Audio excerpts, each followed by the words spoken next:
Central Bank Governor Dr. Nandalal Veerasinghe says that the largest bilateral creditors of Sri Lanka, India and China play a crucial role in Sri Lanka's debt restructuring process. He made these comments while addressing a webinar organised by the Oxford Global Society themed IMF Long Overdue Reforms, Sri Lanka as a Case Study.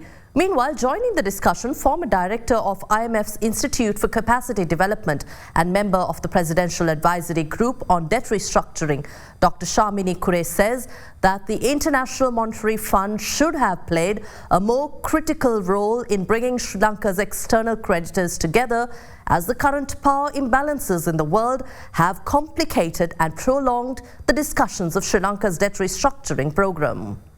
Going forward, what do you think are the structural checks and balances required to improve the quality of governance? The central bank independence is I think, most important reform that we were able to implement. And this new central banking reforms were basically brought into as a bill back in the earlier IMF program in 2017-18, and bill had already been drafted. Unfortunately, with the change of the government in 2019, they thought this would not be a right kind of reforms, and they wanted a kind of a central bank which was having certain weaknesses in terms of independence and governance issues. If you look at central banking history in Sri Lanka, is obviously central bank independence, and also the people who exercise independence was already available in the central bank early act. Also, it was mainly the governance and the process of appointments. In the new act, in the law, there are strong provisions to prevent that kind of happening in terms of governance, accountability, independence. It's in terms of appointment of the people to the governing boards, monetary policy boards, and also the checks and balances, responsibility of both the legislature and the executive authority, and also the accountability and the fixed terms to ensure that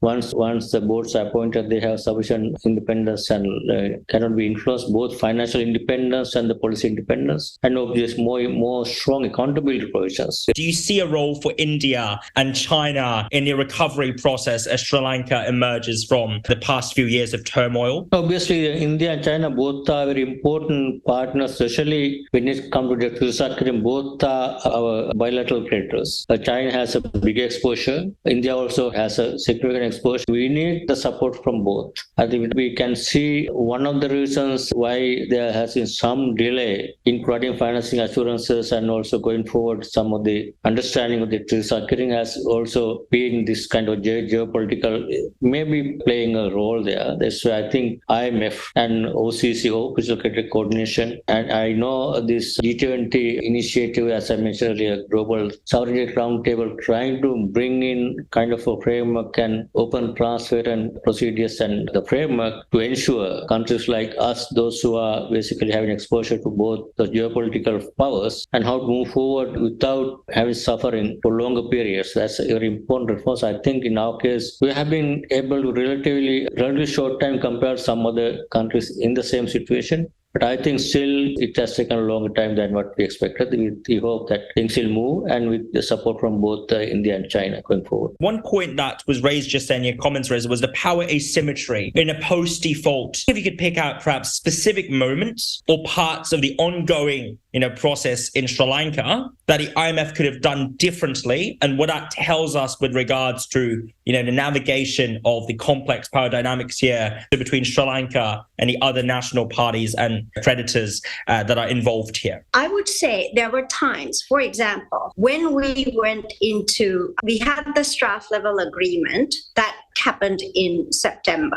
And, basically it was very hard to corral the debtors together. They were not talking to each other. We had China, we had India, we had, the Paris Club, and they weren't talking to each other. I think the IMF should have got them together. But no, they asked Sri Lanka to get them together. And there is, as Reza was saying, a huge power imbalance. We were writing letters begging the presidents and prime ministers of respective countries to provide the financing assurances. And And my response was, where is the IMF? Management of the IMF was far more involved, even including in the Asia crisis. I mean, way more involved in getting the creditors to the table. It wasn't until November, December that we even had a meeting because we're a little country and we have no leverage. And I was quite upset that they seemed to think that this was Sri Lanka's fault. In this geopolitical kind of difficult situation that you are flagging, the IMF needs to step up